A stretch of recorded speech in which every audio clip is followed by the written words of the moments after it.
All right, talent you can enter. And then you're gonna sit and you're gonna look right at this camera. Jonathan Shaftstall, B-roll, take one. All right, here we go. Brittany Parks, B-roll, take one. TAM Alumni, Nielsen Run. So I first learned about TAM when I attended the finale of the first year of TAM in 2001. I wasn't actually a delegate that year, but I happened to attend the finale, and I was absolutely blown away by the energy and joy in the room, specifically coming from the performers. It was one of those moments where the whole environment was absolutely crackling with life, and I knew in that moment I wanted to be a part of it. TAM Conservatory has always been a home for me. It's always been a safe haven. It's been just a really powerful place. I was 22 or 23 my first year at TAM, and everybody in my worship band was significantly younger than me.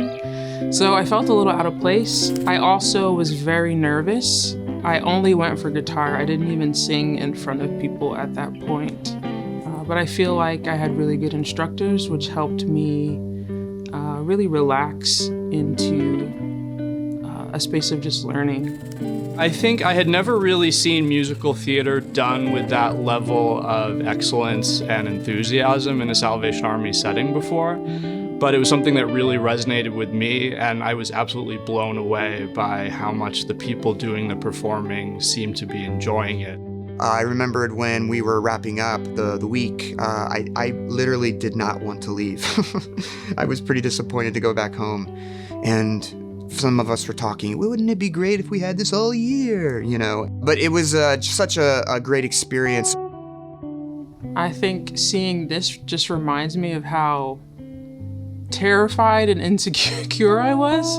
But I also think through just development, I realize who has called and compelled me to do this. And because of that, there's a different confidence and authority that I lead with because it's not out of my own strength. But in the very beginning, it was about my ability or inability. So I feel like I've grown a lot, and TAM really helped me realize that. There was clearly a group of performers and artists and theater-minded people already there within the Salvation Army, and having TAM as a gathering place, as an outlet for that, seemed to unlock something that was already kind of latent in the community and brought out a lot of excitement and joy.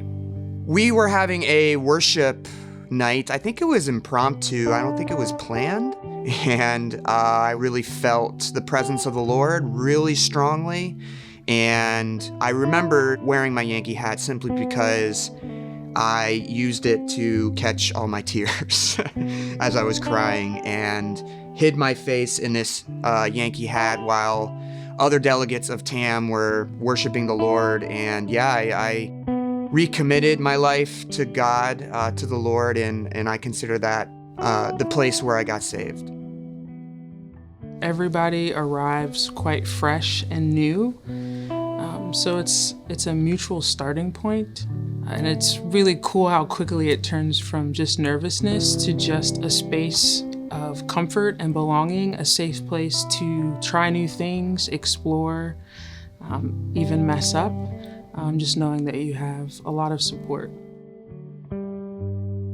I would say for me, the thing that was really transformative was kind of getting in touch with the artistic side of me, which I've carried forward to this day, just as someone who appreciates theater, appreciates the arts, both as a creative person. But I think the thing that struck me was seeing how much the spirituality of the setting and the artistic creativity of the setting was transformational for my friends. Something Carol would say is that she would demand excellence, not perfectionism, but excellence.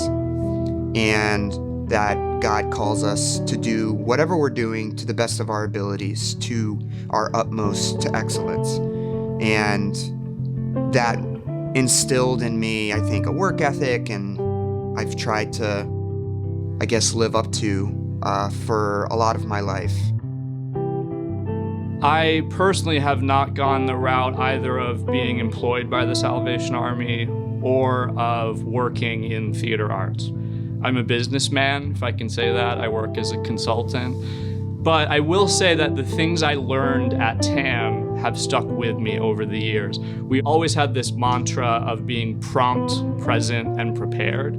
And at the risk of being overly grandiose, when I prepare with my team for a business meeting with a client, I think about it like we're putting together a theatrical production in terms of the various team members knowing their cues, knowing who to hand off to, being tight on picking up the handoffs. Those kinds of things were instilled in me at TAM in a way that I think I didn't really have a setting to put into practice at the time. But now that I'm an adult in my professional life, it's something that has application and I think has helped me in my career. I eventually got my degree in theater, and TAM was definitely the springboard for that.